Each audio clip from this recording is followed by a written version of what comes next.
Hey guys, tonight we wander into a market you've probably only seen in faded postcards or the slightly dusty corners of a history textbook. Picture yourself tripping over the uneven stones of Timbuktu, where the sun hits gold dust piles so bright they almost hurt your eyes.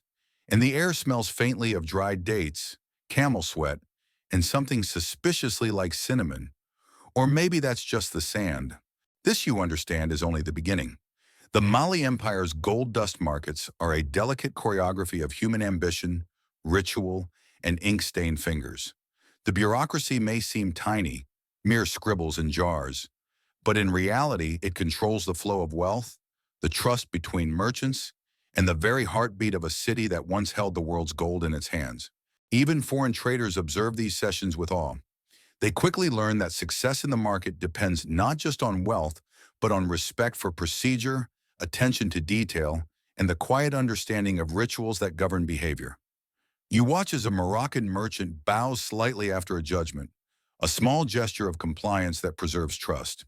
And as the sun shifts low, casting golden shadows across benches and ledgers, you realize that the invisible hand of Mali's bureaucracy reaches beyond scales and dust. It extends into judgment, reputation, and the intricate balance of human relations. Here, the market is more than a place of trade. It is a theater of order, ritual, and shared responsibility, where even the smallest disagreement is managed with the precision and care of centuries-old tradition. You step back into the sunlit aisles where foreign traders weave through the crowd, their voices a patchwork of unfamiliar accents. Some speak Arabic, others Berber or Songhai, and a few try broken phrases that mix all three. Navigating this market is as much about etiquette as it is about gold. And you notice that even the slightest misstep, a hand placed incorrectly, a question asked too bluntly, can throw off the delicate balance of trust. Historians still debate whether Mali's strict social codes were primarily a means of maintaining commerce or a reflection of broader societal hierarchies. But standing here, it's easy to see how both are entwined. A Moroccan trader catches your eye as he hesitates before a stall. He is trying to understand the system of weights and codes, and after a moment of bewilderment, he slides a handful of dates across the counter. It is, for some reason, an accepted form of bribe, and the merchant smiles, nodding as he accepts the gesture. You stifle a laugh. The absurdity of bartering over gold with dried fruit somehow feels entirely appropriate in a market this layered and ritualized. The rules are invisible yet strictly enforced. A shared understanding among those who have learned the codes, gestures, and rhythms of this ancient economic ecosystem. Quirky traditions abound. Visiting traders often leave small charms on ledgers to ensure good fortune, or bow in exaggerated gestures to demonstrate respect for the scribe's authority. Apprentices watch with wide eyes, memorizing every subtle signal, which hand gestures indicate honesty, which nods communicate verification, and which whispered phrases mark approval. Historians still argue how formalized these lessons were, whether passed as rigorous apprenticeships or absorbed through observation and mimicry. But for you, watching the scene unfold feels almost hypnotic. A living, breathing instruction manual written in human movement, tone, and gesture rather than ink. The rhythms of the market guide every interaction. A merchant might pause to let a scribe adjust a scale, or a foreign trader steps aside when a local dignitary approaches, bowing low to acknowledge social hierarchy. Even minor gestures carry meaning. A hand over a heap of gold signals a promise, a tilted head indicates agreement, and a soft whistle from a clerk communicates subtle updates to another table across the way. Fringe accounts suggest that birds trained to carry tiny messages might have been involved too, though you suspect this is the market's way of embellishing its own mythology. As you settle into the scene, the sun low and shadows long, you start to appreciate that Timbuktu was more than a market. It was a theater of order amidst chaos, a place where the mundane and the magnificent intertwined, and where a single misplaced tally could ripple through centuries of trade. By late afternoon, the sun paints the cobblestones golden, highlighting both dust and human movement. You notice the subtle choreography, foreign traders learning to navigate local customs, clerks signaling with barely perceptible gestures, apprentices absorbing every nuance. Etiquette, ceremony, and secret codes govern the market as much as scales and ledgers. You realize that Mali's gold dust economy is a network of trust, social navigation, and quiet power, where knowledge of the rules is as valuable as the dust itself. And as you walk through the bustling stalls, the mixture of laughter, whispers, and the gentle clink of scales reminds you that commerce here is never just trade. It's a carefully orchestrated ballet of humans, gold, and centuries of practiced etiquette. The market begins to shift in rhythm as the seasons dictate the flow of goods and gold. You notice that once or twice a year, there is a ceremonial audit, a day when the scribes and clerks inspect every scale, ledger, and jar of dust with heightened intensity. Music drifts from hidden corners, drums and stringed instruments marking the occasion, a soundtrack to the empire's meticulous bookkeeping. Historians debate whether these ceremonies reinforced obedience or were merely performative spectacles for foreign visitors.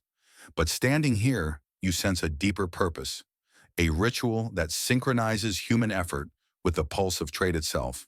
You watch a chief accountant walk slowly down the aisles, ledger under one arm, eyes scanning every transaction. Apprentices and clerks fall into line, adjusting weights, recounting dust, and marking approvals with tiny colored inks. One particularly imaginative merchant sprinkles a bit of gold across the counter, as if offering it to the sun, and the clerk nods knowingly, recording it as a sign of good faith. Fringe accounts suggest that some auditors would even sprinkle dust over the city streets to bless the market, an act that seems absurd yet perfectly consistent with the performative elegance of Mali's gold economy. The ceremonies are punctuated by small, precise rituals. Each pile of gold dust is weighed and reweighed, jars are resealed, and color codes are checked meticulously against the ledgers. You notice the apprentices whispering mnemonics and gestures to one another, ensuring that the knowledge is passed along. Historians still argue whether these seasonal audits were more about efficiency or spectacle, but it's impossible to deny their hypnotic effect. The market hums with a quiet energy, every movement choreographed, every gesture intentional. What strikes you most is the sense of rhythm.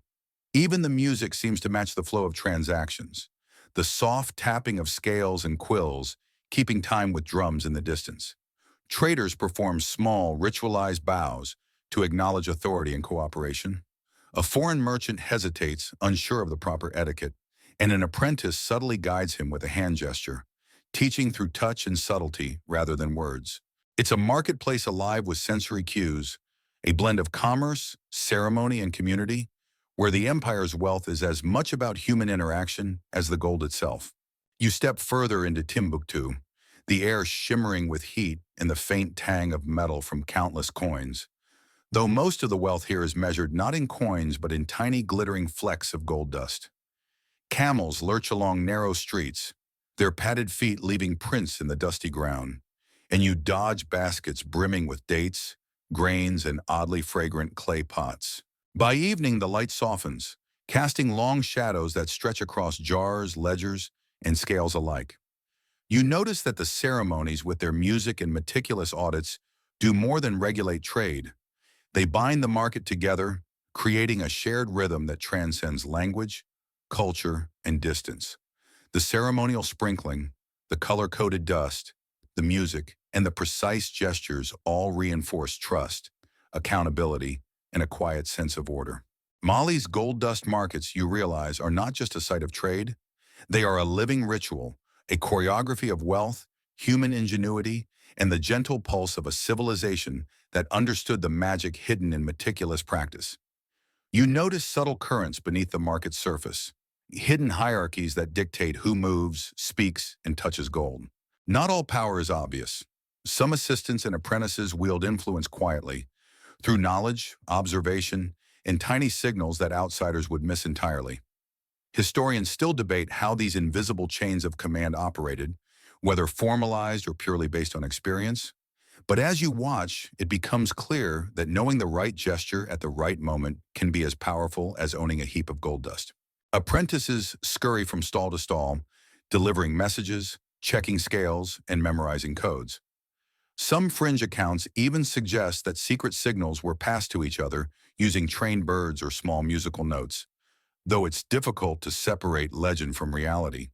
Nevertheless, these systems highlight how much subtlety governed the market. A misstep, a wrong look, a delayed nod could signal incompetence or dishonesty, affecting a merchant's reputation in ways far more impactful than any fine. You watch an assistant communicate a discrepancy to a lead scribe with nothing more than a tilt of the head and a carefully held pen. It's a form of quiet orchestration, invisible yet essential. Apprentices absorb these lessons, learning not just arithmetic and weights, but nuance, timing, and discretion. Historians argue about whether such hierarchies were intentional innovations or evolved organically. But standing here, you appreciate the delicate balance between authority and cooperation. The hierarchy extends beyond human agents. You notice that certain stalls command attention simply because of location or tradition. A senior merchant, whose family has traded in this alley for generations, signals subtly to newcomers, who instinctively yield space and respect. The invisible scaffolding of status, observation, and experience is as integral to the market as the scales themselves. Fringe stories suggest that some senior assistants use bird calls to signal shifts in responsibility across the marketplace, an absurd yet charming illustration of the lengths people went to preserve order. As the afternoon stretches toward evening, you realize that Mali's gold dust markets are a complex web. Authority flows quietly through gestures, whispered codes, and subtle cues that maintain the rhythm of trade. Apprentices grow into trusted agents, clerks into lead scribes, and everyone, human or avian, is part of an intricate dance. The market thrives not because of spectacle alone, but because of these hidden hierarchies, the unspoken rules that allow hundreds of traders to operate simultaneously without chaos, proving that even in the midst of glittering gold, subtlety and discretion can wield power as effectively as wealth itself. You follow the winding streets toward the corners of the market where foreign caravans deposit gold dust, each delivery scrutinized with a mix of precision and ritual that borders on obsession.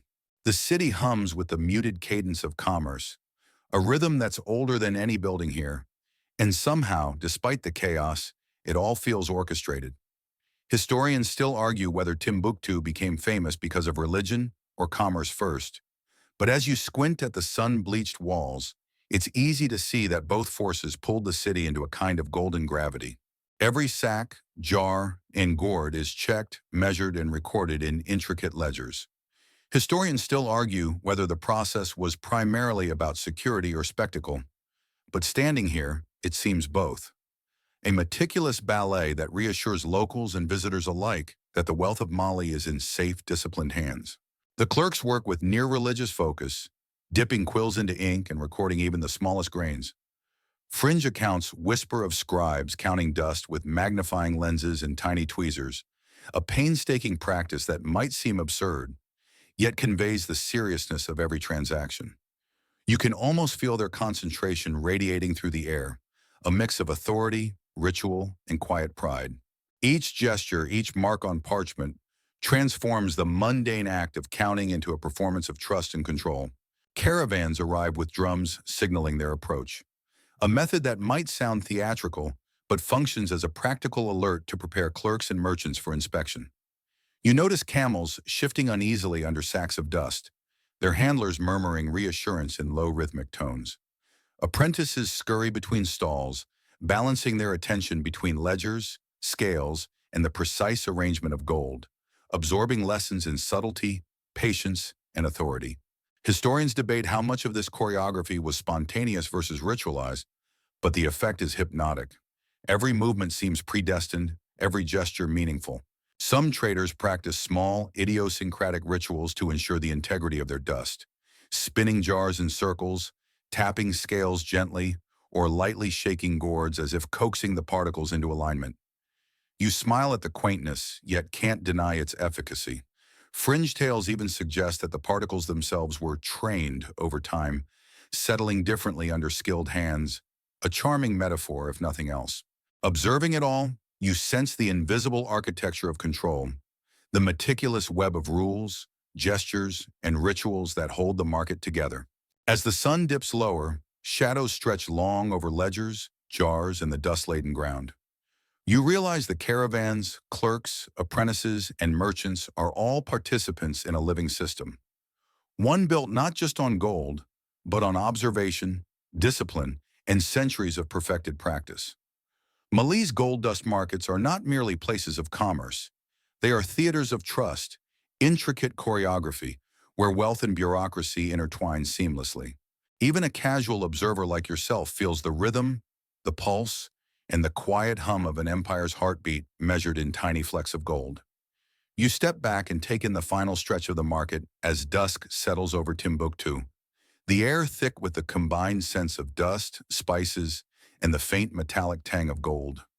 The stalls begin to quiet, yet a soft rhythm continues, scales clinking, quills scratching, and low whispers passing between apprentices and clerks. It's almost meditative, this gentle undercurrent of activity, and you realize that Mali's gold dust economy isn't just trade. It's a living, breathing organism maintained by centuries of habit, ritual, and bureaucracy. Historians still debate whether this system's genius lay in its simplicity or its complexity, but to you it feels like a carefully tuned machine, every part essential. You wander past a cluster of low-stone stalls where merchants weigh tiny piles of gold against crude scales that could barely balance a feather, and you can almost hear the nervous tinkle of coins that are nowhere near the transaction at hand.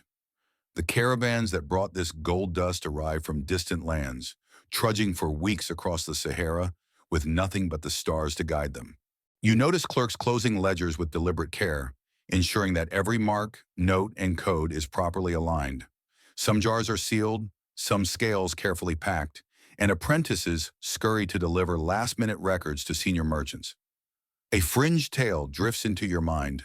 Supposedly, some scribes would hide tiny charms or charms of protection in jars to ward off misfortune, combining superstition with the meticulous world of measurement.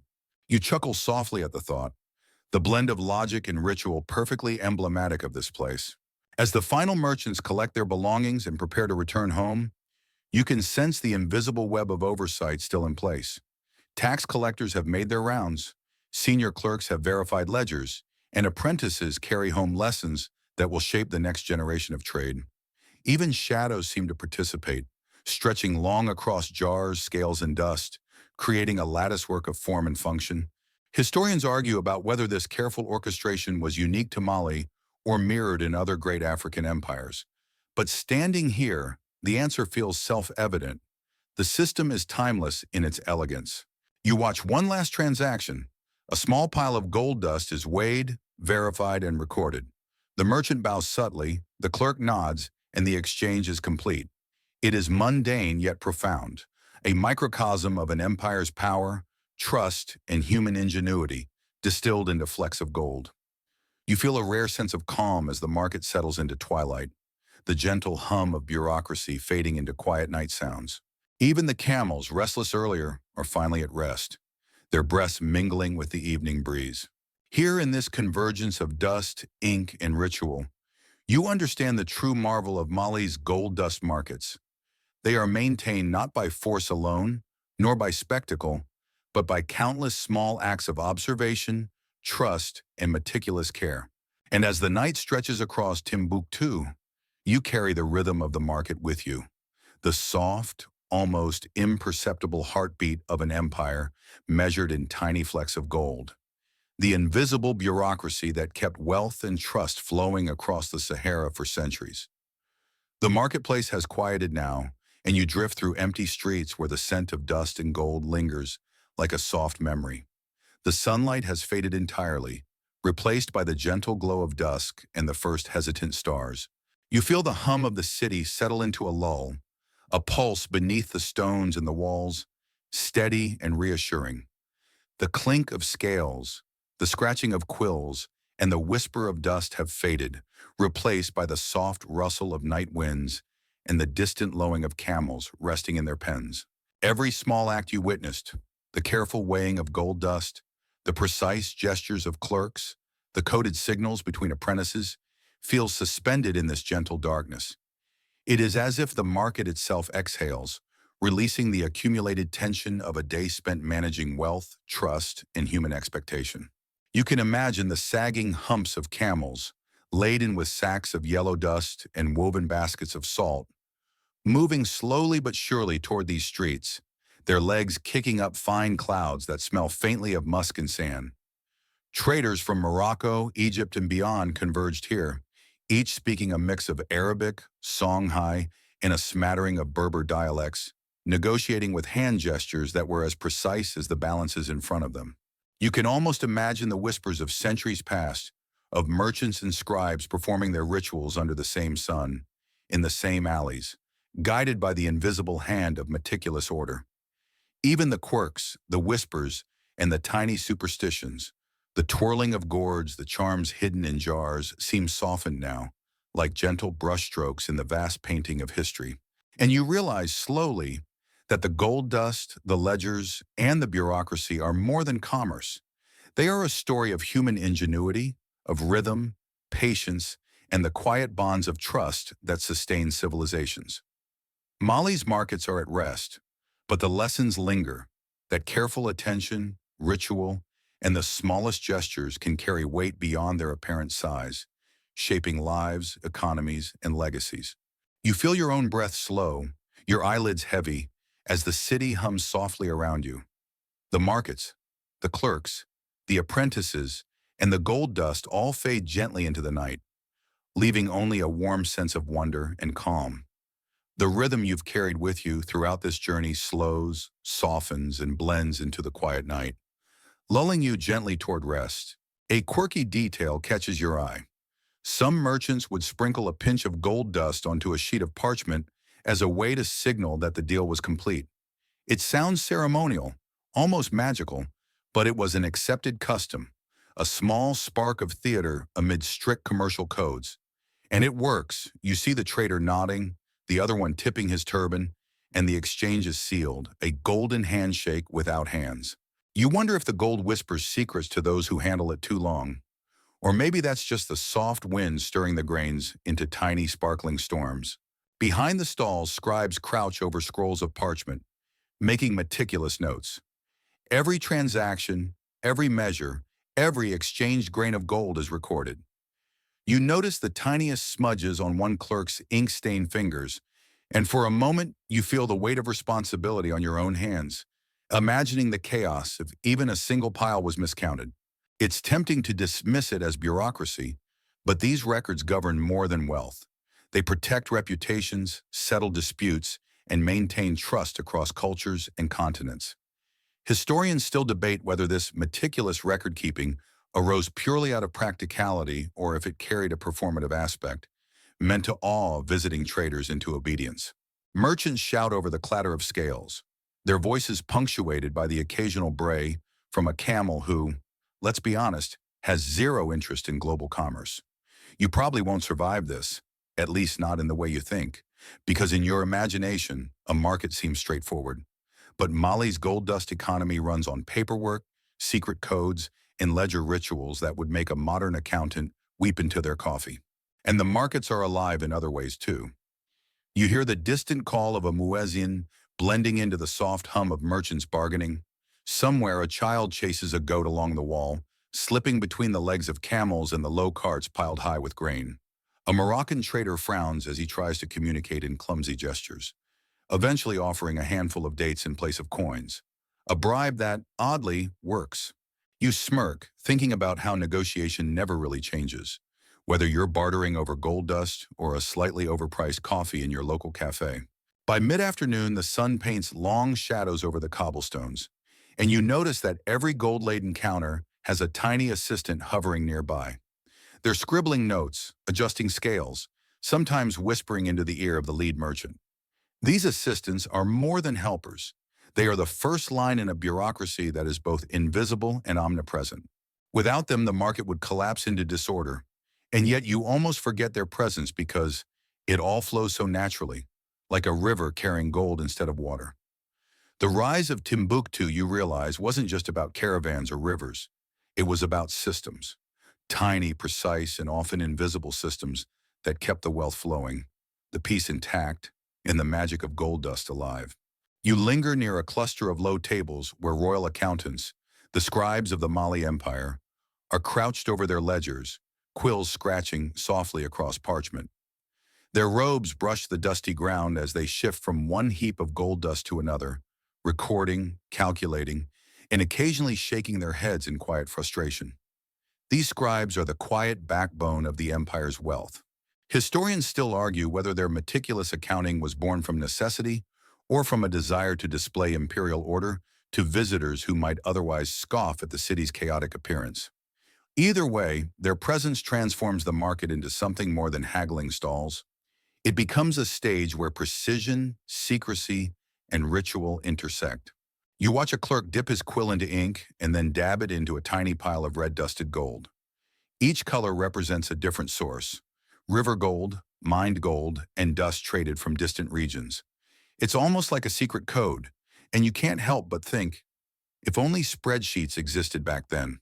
However, but in their world, this color coding is both practical and ceremonial, a visual shorthand that keeps the market functioning and impresses foreign traders who might otherwise assume the Mali Empire is just a mirage in the desert.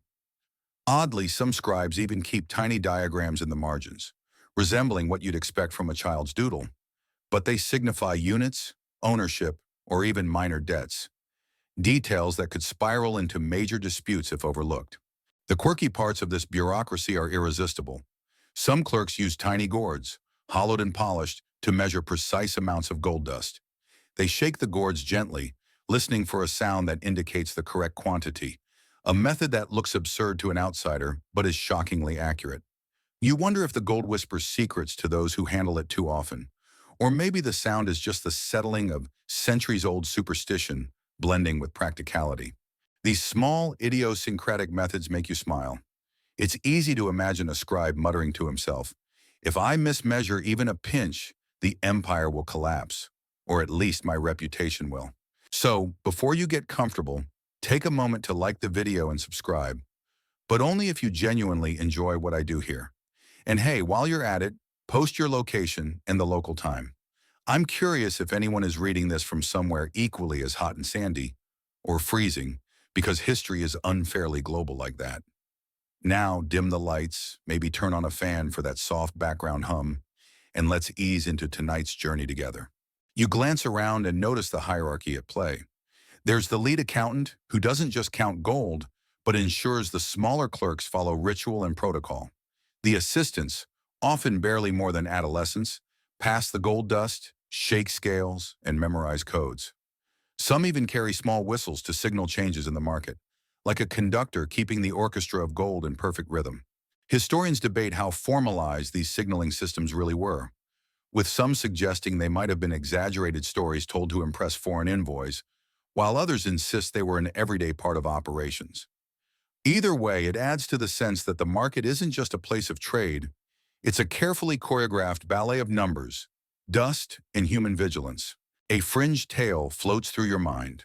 Some scribes allegedly trained tiny birds to act as messengers, flying from stall to stall to alert accountants of irregularities in trade or discrepancies in weight. While it's probably more legend than fact, you can't shake the image of a small bird perched delicately on a ledger, pecking at a note, a feathered assistant in a golden bureaucracy. You laugh softly at the absurdity and the ingenuity, feeling your eyelids grow heavy as the sun warms the market stones. Even as traders haggle over the smallest grains of gold, it's clear that these accountants wield power greater than any loud-voiced merchant. Their ledgers are the pulse of Mali's economy, guiding the flow of wealth across deserts, rivers, and distant kingdoms. You imagine the immense trust required: one miscalculation, one overlooked pile of dust, and reputations and livelihoods could crumble. The royal accountants, with their quills, gourds, and color-coded dust, are both guardians and performers, orchestrating a system that is invisible yet omnipresent, quiet yet utterly indispensable. You lean closer to a low table where a merchant carefully balances a heap of golden dust on a scale that looks far too delicate for its purpose. The tiny metal pans wobble under the weight, and you catch yourself holding your breath as though the slightest tremor could trigger a disaster. Gold dust is not just wealth here, it's a language, a promise, and sometimes a gamble. Historians still debate whether precision mattered more than ritual in these measurements, but standing here, watching the careful tilt of scales and the minuscule shake of a gourd, you understand that the two are inseparable in practice. The scales themselves are fascinating, crude yet ingenious. Some are simply balances carved from wood, with notches worn smooth from centuries of use. Others are made of bronze or iron, carefully calibrated to hold the tiniest particles. You notice a merchant tapping the pan lightly with a finger, listening for a precise resonance, a method that might seem absurd if you were used to digital precision, but it works with astonishing reliability. And then there's the gourd, the most charming of these tools. Hollowed, polished, and sometimes painted, the gourd is filled with a gold dust sample, and the scribe shakes it gently to estimate weight. You can't help but imagine it rattling like a maraca, a tiny percussion instrument that measures wealth instead of music. Some merchants even combine measurement with superstition, whispering to the dust, rubbing it gently between fingers, or turning it under the sunlight to see it sparkle. All these small rituals are believed to ensure fairness and accuracy. You might smirk at the idea of whispering to gold, but there's a strange rhythm in it, a quiet intimacy between human and mineral that binds the market together. You trudge past stalls brimming with tiny clay jars of glimmering dust. Each jar so carefully labeled it makes you wonder if this is a market or a library for gold. Historians still argue whether the Mali Empire's meticulous bookkeeping was driven by sheer practicality or if there was a performative aspect meant to impress visiting traders. The fringe claim is that these rituals could influence the quality of the gold itself, a charmingly absurd notion that nonetheless tells you something about the culture's view of wealth as almost alive. Units of measure are equally eccentric. Some are based on the palm of a hand, others on the nose of an elephant, and a few on the length of a forearm. You watch as a merchant measures out 3 handfuls for a visiting trader who raises an eyebrow but accepts it anyway. It seems both arbitrary and precise, a system where local knowledge reigns supreme, and a misstep can turn into a minor scandal. Historians argue about whether these units were standardized across the empire or deliberately left flexible to maintain control and enforce trust. For you, standing there, it feels like a secret handshake embedded into the very grain of the sand. The clerks crouched nearby record every transaction, translating these odd units into inked notations on parchment. They do it with a kind of quiet reverence, aware that one error might ripple through multiple accounts, or worse, prompt a dispute between powerful traders. Some scribes even invent mnemonic rhymes to remember conversions, turning accounting into a form of storytelling. And as the afternoon sun casts long shadows across the cobblestones, you notice the rhythm of the market. Scales wobbling, gourds rattling, scribes muttering to themselves, camels shifting uneasily. The city feels alive, not chaotic, but like a finely tuned machine that hums with the weight of gold, ritual, and centuries of human ingenuity. In this moment, you understand that measurement here is more than counting. It's a blend of science, superstition, and ceremony. Each heap of gold dust carries with it a story, a promise, and a tiny bureaucratic universe where every gesture matters. And as you watch the merchants and clerks move in their quiet choreography, you feel the pulse of Timbuktu, a heartbeat measured in dust, balance, and the soft whisper of centuries-old practice. You follow the narrow alleyways where the tax collectors make their rounds, stepping carefully over uneven stones and ducking under awnings heavy with sun-bleached cloth. Their robes brush the dusty ground as they inspect each stall, ledger in hand, quill at the ready. Unlike the scribes who quietly record transactions, these collectors are the ones who remind merchants that the empire's wealth ultimately flows upward. Historians still argue whether these collectors were feared for their authority or quietly respected as guardians of order. But standing beside one, you sense a peculiar combination of both. Each day, tax collectors perform routines that are half bureaucratic, half theatrical. They inspect scales, weigh piles of gold dust, and sometimes tap jars with a finger to see if they've been tampered with. Bribes are an open secret. Some merchants slip small handfuls of dates, a tiny gem, or even a feathered trinket under the table. You can't help but smirk at the ingenuity. One trader once reportedly offered a clay statuette in lieu of gold, and the collector, amused, accepted it with a nod. This is bureaucracy with a human heart, or at least a human sense of humor. You see, Timbuktu was not just a city of merchants, it was a city of scribes, clerks, and administrators. The unsung heroes making sure that when someone paid for a heap of gold dust, both the buyer and seller had enough confidence to avoid a duel, or worse, a long and dusty grudge. Some collectors employ what seem like bizarre methods to maintain secrecy. A fringe report suggests that in the busiest markets, they would communicate through musical signals, tapping out rhythms on the edge of a ledger or using short whistle sequences to indicate discrepancies. Whether this is exaggerated legend or not, the concept sticks with you, and you almost expect a secret melody to rise from the market floor, guiding commerce like a ghostly conductor. There's a thrill in imagining a hidden layer beneath the visible marketplace, a coded world operating just out of earshot.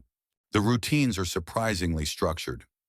One collector leads you through a day that starts with inspection, moves into ledger reconciliation, and ends with a ceremonial report to the chief accountant. You notice how merchants seem to bend slightly when the collector passes, a subtle nod of compliance that acknowledges both the power and the absurdity of the rules. Historians still debate whether such rituals genuinely enforce discipline or merely reinforce social hierarchies through performance, but to you it feels like a dance everyone knows by heart. What strikes you most is the human element. Tax collectors gossip quietly, sharing news of other markets or commenting on which traders are in trouble. Occasionally, they exchange small private jokes with clerks, like two conspirators in an elaborate play. And through all of this, the market flows as if on invisible rails. Gold dust changes hands, merchants haggle, and collectors ensure the empire gets its due. By mid-afternoon, you realize these collectors are not merely enforcers. They are the quiet engine of trust, the ones who ensure that the gold moves, the agreements hold, and the empire's heartbeat continues, measured not just in dust, but in small acts of observation, judgment, and occasionally gentle mischief. You drift past stalls where artisans and traders hunch over tiny ledgers, their fingers tracing patterns that are indecipherable to anyone without years of apprenticeship. Each guild maintains its own secret codes, little systems of notation that record debts, deliveries, and ownership. To an outsider, it looks like scribbles, but to the initiated, it's as clear as a river charted on a map. Historians still argue how much these codes influence trust in the market versus simply keeping outsiders confused. But standing here, you feel the protective logic in every swirl of ink. Some guilds go so far as to hide marks in the margins of parchment that look like accidental smudges or playful doodles. You notice a tiny spiral etched into a corner of a ledger, a signal meaning the gold was weighed that morning, verified by a specific apprentice. The subtlety is almost hypnotic. You trace your finger over the marks, and it feels like touching centuries of hidden knowledge, secrets encoded in loops and dots, bridging generations. Fringe accounts claim that some guilds even employed miniature ciphers using beads or knots in string to keep rival traders guessing, adding an almost whimsical layer to the bureaucracy. You watch a trader whisper to an apprentice while tracing a code, nodding subtly at another clerk across the alley. It's a choreography, an invisible conversation conducted entirely through symbols and gestures. The rhythm of this secret communication meshes with the clinking of scales and the soft scratching of quills, creating a kind of background hum that is both soothing and slightly disorienting. Even here in the sun-baked streets, you notice the quirky little touches. Some merchants color-coded their dust, red for gold from riverbeds, yellow for nuggets pounded down from mines, and white for a mix of impurities. It looks like a painter's palette, and for a moment you imagine the market as an art studio, except everyone is frantically checking scales and scribbling in tiny ledgers. There's a gentle rhythm to the chaos, almost hypnotic. You can almost imagine an entire marketplace functioning entirely in whispers and codes, where the uninitiated move like lost ghosts. Guilds also enforce internal discipline, sometimes with a touch of the theatrical. A master artisan might bang a scale with a gavel-like motion to indicate a discrepancy, and all eyes turn respectfully, scribes adjusting their notations accordingly. Humor is rare, but it exists, like the story of a trader who allegedly hid a tiny gold dust jar inside a loaf of bread to play a prank on an apprentice, who only discovered it when he took a bite. You chuckle softly at the absurdity, feeling the peculiar human warmth in these bureaucratic rituals. And yet, beneath the surface whimsy, there's serious business. Guilds are the backbone of market order. Without their codes and secret systems, disputes would spiral, weights would be questioned, and trust would evaporate. Historians debate whether the codes were learned formally or passed down orally, but either way, you recognize their elegance. They turn what could be a chaotic jumble of gold dust and haggling into a disciplined, almost poetic ecosystem. Watching it all, you feel the pulse of Mali's markets not in the sunlight glinting off dust, but in the tiny gestures, the scribbled spirals, and the quiet yet unbreakable bonds forged through ink, secrecy, and human ingenuity. You pause at a cluster of stalls where the bureaucracy of market licensing unfolds in ways both elaborate and absurd. Merchants display small wooden plaques indicating permits, each carved and stamped with seals that prove their right to trade, and you realize that even a camel can't pass unnoticed without official approval. Historians still debate whether these licenses were meant primarily to control commerce or to reinforce social hierarchy, but from where you stand, it's clear they serve both purposes with an almost theatrical flourish. The process itself is surprisingly ritualized. Before a trader can sell, he must bow to the ledger, touch it lightly, and recite a short phrase acknowledging imperial authority. You watch as a visiting merchant stumbles through the motions, muttering the words with a puzzled smile while the clerk nods in approval. There's something absurdly charming in the ceremony. The bow, the whisper, the acknowledgement that even the smallest sale is part of a grand, invisible machine. Fringe accounts suggest that failing to perform these rituals could result in minor fines or public ridicule, a gentle nudge toward compliance rather than outright punishment. Fees and approvals are everywhere. A trader must pay for weighing services, storage permits, and sometimes even for the privilege of showing a pile of gold in full sunlight. You notice the clerks flipping through scrolls that record which merchants have paid what, their fingers stained with ink and dust. Some fees are straightforward, others seem arbitrary, like a charge for the aesthetic arrangement of gold dust heaps. You chuckle at the thought of modern accountants trying to explain that one on a spreadsheet. Maybe it's the soft clink of metal weights, maybe the whisper of sand sliding across stone, or maybe it's just your imagination trying to make sense of centuries-old bureaucracy. Camels add their own form of chaos. One impatient beast nudges a stall, scattering a small pile of dust, and the clerk barely glances up before tapping the scale, adjusting weights, and restoring order with a quiet efficiency. Historians still argue whether animals were deliberately used to complicate trade, perhaps as tests of attentiveness, or if their interference was simply a fact of life that bureaucrats learned to manage. Either way, it underscores the delicate balance of the system, where every variable, human, animal, or cosmic, is accounted for in some way. Licensing also intersects with secrecy. Some permits contain coded marks indicating prior disputes, trade history, or even subtle hints about the merchant's reliability. Visiting traders might stare at these symbols with bewilderment, while locals recognize the full story in a single glance. The hidden depth of this system fascinates you. What looks like tedious bureaucracy is actually a multi-layered, semi-theatrical way of maintaining trust, protecting wealth, and keeping the gold dust markets humming along. And as you step back, feeling the sun warm your shoulders and hearing the soft clatter of scales, you realize that this performance of compliance and record-keeping is as integral to Mali's commerce as the gold itself. You move through the marketplace noticing the dizzying array of units and measures, each more peculiar than the last. Merchants talk casually about handfuls of gold, elephant noses, and sometimes even sun lengths, gestures and phrases that make your modern mind ache slightly. Historians debate whether these units were truly standardized or served as flexible, symbolic markers to reinforce trust among insiders.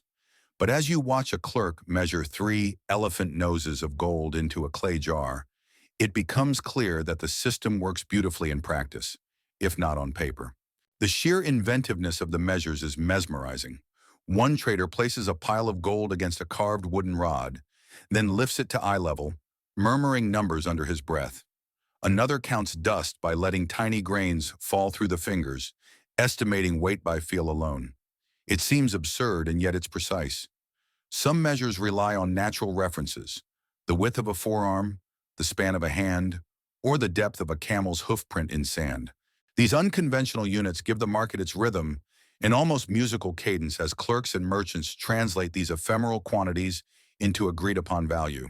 You notice a fringe tradition in which apprentices memorize every local unit, converting them in their heads to more conventional weights when visiting foreign traders.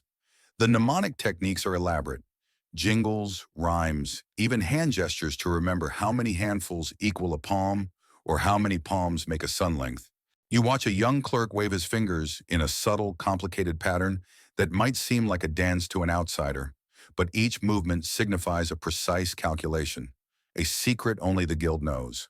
You wander further, brushing your fingers along parchment scrolls stacked high on wooden counters. You can almost feel the heat absorbed into the paper, the ink slightly sticky under your fingertips. A clerk glances up and gives you a small knowing nod, as if to say, yes, even visitors need to respect the paperwork. There's also a layer of performance here. Merchants will sometimes adjust the gold dust slightly in front of buyers, tilting scales or letting a single grain tumble to demonstrate fairness and transparency. It's theatrical, yes, but it instills confidence, and historians still argue whether this ritual reinforced social trust or merely impressed visitors into compliance. You smile at the thought, the tiniest grains of gold dictating gestures, codes, and careful choreography, a kind of dance that balances ritual, measurement, and commerce. Even the containers carry meaning.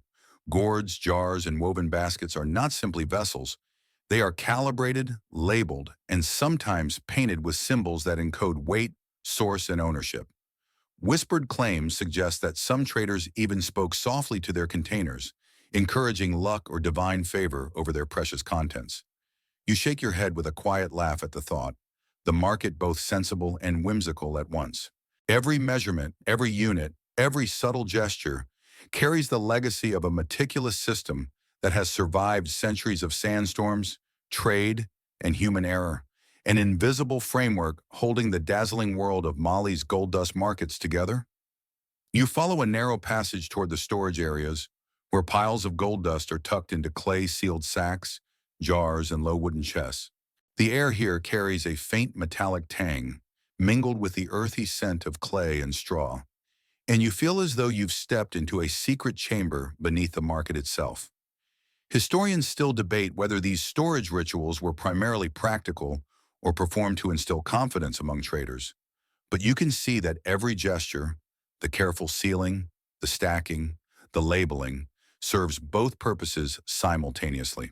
Each container has its own story. Clay jars are stamped with codes indicating origin, weight, and the name of the merchant responsible. Woven baskets hold smaller, freshly weighed quantities, cushioned against accidental spillage. Gourds, yes, the same quirky measuring tools from earlier, sometimes double as temporary storage, their round shapes and snug-fitting lids keeping dust secure during short transport. You notice an apprentice gently tapping the side of a jar, nodding as though the gold itself will respond if measured correctly. Fringe tales suggest that some merchants whisper to their stored gold, urging it to stay pure or maintain its weight. While it sounds absurd, you can almost feel the meditative calm that accompanies such rituals, a quiet acknowledgement of wealth's delicate nature. The ritual doesn't stop at storage. Merchants maintain meticulous logs alongside each stack, recording every deposit, every withdrawal, and even minor adjustments. One clerk flips through a scroll with a practiced hand, checking codes against the jars before signaling approval. You can't help but marvel at the precision. The scribe's attention to detail transforms a simple storage room into a cathedral of order, where chaos could easily reign but doesn't. Historians still argue whether these records were standardized across markets or if each merchant's method was idiosyncratic, leaving only trained eyes to interpret the codes. You notice subtle signs of hierarchy here. Senior merchants glance over the shoulders of apprentices, occasionally tapping a container to indicate proper handling. There's a quiet discipline to it, a rhythm of gestures and glances that governs behavior without a single loud command. Sometimes a visitor's curiosity, like yours, draws a gentle reprimand, a reminder that the gold dust market is both public and deeply private. And really, who are you to argue with centuries of tradition? Somewhere in the distance, a camel coughs, the sound blending into the low murmur of market chatter, and you realize you're only at the entrance. Behind every stall, every jar of gold dust, there are records, approvals, secret codes, and a web of rules that are both maddening and mesmerizing. The layers of bureaucracy, secrecy, and ceremonial attention to detail ensure that every ounce of wealth is accounted for, safeguarded, and respected. And yet, for all its seriousness, there's room for whimsy. A fringe story whispers of merchants hiding small charms in the lids of jars to bring luck, tiny amulets that may or may not have influenced the price of gold. You can't verify it, but it fits the market's character perfectly, a blend of meticulous record-keeping, ritual, and human imagination. As you step back and glance across rows of jars and baskets, you sense the heartbeat of Mali's gold dust system, steady, invisible, yet vibrant, a world held together by ink, clay, whisper, and the faint gleam of centuries-old gold. You wander toward a low, shaded corner of the market where disputes are resolved, and the atmosphere shifts subtly. Here, benches replace stalls, ledgers replace scales, and the air hums with hushed conversation rather than the metallic tinkle of gold dust. Disputes arise over weights, payments, or claims of dishonesty, and you realize that Mali's bureaucracy isn't just about measurement. It's about trust, reputation, and the careful orchestration of justice. Historians still argue whether these tribunals were more theatrical than effective, but the seriousness on the clerks' faces suggests that the consequences, whether real or symbolic, matter deeply to all involved. A clerk adjusts his robe and calls the parties forward, motioning toward a small ink-stained table. Merchants approach with careful steps, hands empty, eyes respectful. The lead scribe listens, then gestures to the evidence, a ledger, a set of scales, perhaps even a small color-coded jar of dust. Each party presents their case, not with raised voices, but through precise explanations, gestures, and sometimes subtle codes that indicate trustworthiness or prior missteps. The process seems almost choreographed, a blend of quiet authority and ritualized negotiation that maintains the market's fragile equilibrium. You notice the eccentricities. Some scribes reportedly keep small tally sticks behind their benches, tapping them to signify judgments or points of dispute. Others whisper minor corrections to apprentices who nod and record the adjustments discreetly. Fringe accounts even describe the occasional ceremonial dust test, where a grain or two of gold dust is dropped to verify claims or demonstrate fairness. It seems absurd at first, but you recognize the poetry in it. The tiniest particle embodies both wealth and the moral fabric of the marketplace. The disputes themselves are surprisingly human. One merchant complains about a short measure, another gestures emphatically about a missing handful, and the scribe mediates with calm authority. Laughter occasionally bubbles from apprentices who recognize the absurdity, but the lead clerks maintain solemnity, ensuring the outcome satisfies both tradition and practical necessity. Historians debate whether these sessions primarily prevented larger conflicts or served to display imperial order. But to you, it feels like a delicate dance where every ledger, gesture, and glance has weight.